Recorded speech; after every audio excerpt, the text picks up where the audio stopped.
watched my first video, you've probably guessed by now that existential angst is my favorite kind. I don't need my horror to be particularly deep and meaningful, or need it to say anything about society, but when it says something about the human mental condition, I just, mwah. I wanted to start a series I'm more likely to be able to keep up with, and I thought we could have our own little book club. On Wednesdays, I'll post a short video about a book that I like. I'll try to keep it to horror and science fiction, but we'll see how far we get with that before I cave and throw some cheesy teen romance at you for fun.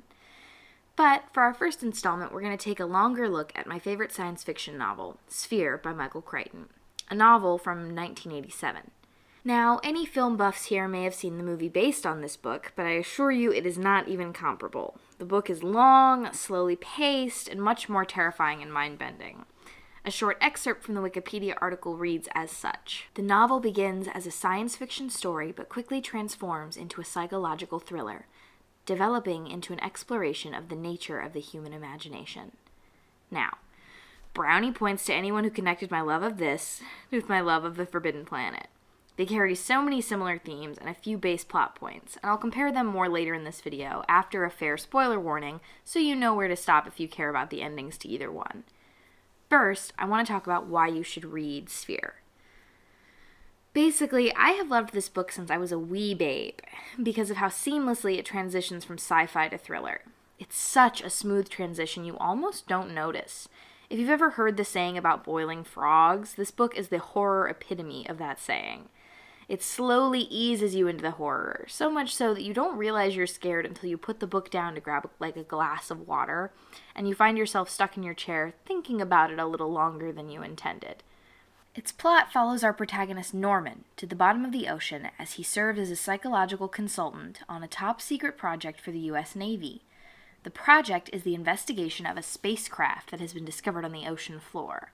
The craft is assumed to be alien in nature, and our crew, a biologist, a mathematician, an astrophysicist, along with Norman, our psychologist, are sent down to investigate the vessel and possibly contact any alien life. The story starts off as hard science fiction, and the characters discuss the nature of alien life and what it could be like, how the ship could have arrived on Earth, etc. But it quickly descends into horror after they discover a large alien object on board the craft, a sphere. The sphere is described as a large, perfectly polished silver sphere with an odd, shifting iridescence gleaming in the middle. It's an ominous description about how arresting the sphere is in its sheer alien appearance. And then, things start to go wrong.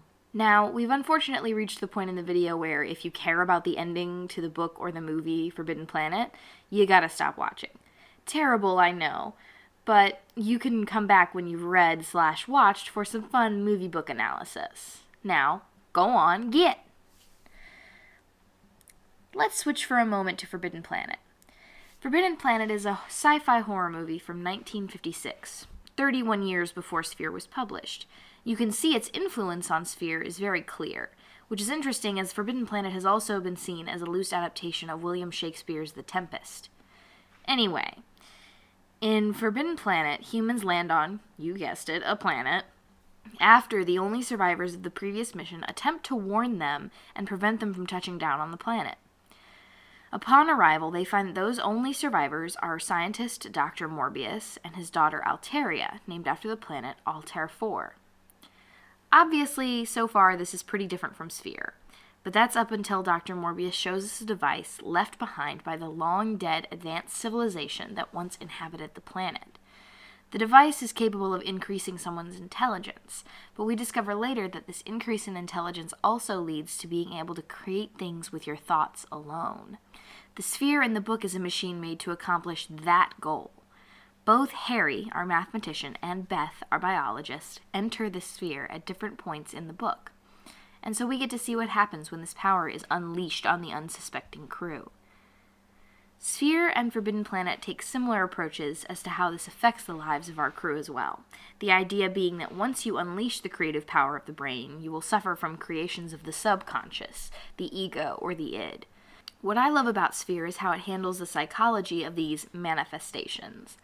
As we have Norman on our side to explain to us, the mathematician's fears are all creatures we see in the book. animals, tangible things. But the biologist is afraid of abstracts. We get a swirling vortex from her subconscious. As a mathematician, the character Harry is used to dealing in abstractions. The abstract makes sense and therefore doesn't frighten him. Beth, as our biologist, isn't afraid of animals. She has too much knowledge on the subject to be scared of them. But she has tons of unresolved emotions and spends time repressing them, so her subconscious reaches out with a torrent of abstract feeling. The book gives you a delicious kind of fear. You can't control your mind. The more you try not to think about something, the more you are thinking about it, and repressing these things makes them worse. Sometimes I spend time trying to think of what my subconscious would throw out there. In Forbidden Planet, this unstoppable imaginary monster is of Dr. Morbius's creation. The interpretation is a little less subtle and nuanced. Dr. Morbius fears what will happen if the technology located on the planet got into the hands of mankind, so the creature sabotages the missions. He fears what the men will do to corrupt his daughter Alta, so the monster attacks them. Obviously, the theme is still fear of the human mind and the subconscious. Now, I would be remiss if I didn't mention some problems I have with the book. Mainly, I take issues with the characters Beth and Harry and how they're represented as these kind of stereotypes. They even seem to know that they're stereotypes, but their attempts to step outside the caricatures of themselves leads to misery. For instance, Harry, our mathematician, is black. He makes a great deal of effort to come across as intelligent and logical, but his subconscious is secretly childish, naive, and he generally deteriorates into being helpless by the end of the book. While Beth is seen as your standard man-hating butch feminist who sees men's injustices everywhere, and she secretly wishes to be soft and feminine and emotional, and actually becomes a major antagonist directly at the end, as opposed to Harry who just needs to be saved. I think it's a hard thing to do to present one's conscious and subconscious mind as two vastly different entities without running into issues on how to make them opposites that still jive. But I have a distaste for seeing these unfortunate stereotypes used as the solution. The book was written in the 80s, and you can really tell with this sort of characterization. But Forbidden Planet is also a product of its time, and there are themes in there, especially centered on our young love interest Alteria, that are a little less than savory. But they remain my favorites for their other themes and other areas of the writing. I still have moments while watching Forbidden Planet where I feel fear. It still holds up after all this time, and I'd say the same for Sphere. It still leaves me thinking and wondering, and the ending itself leaves a lot to ponder. Thank you guys for tuning into our book club. Hopefully I can do one of these a week, but we'll see as I'm in the process of trying to get a job, so I'll probably start having less time. They might be shorter and less analytical in the future, just to keep the work minimal for me, so I have something easy to upload once a week.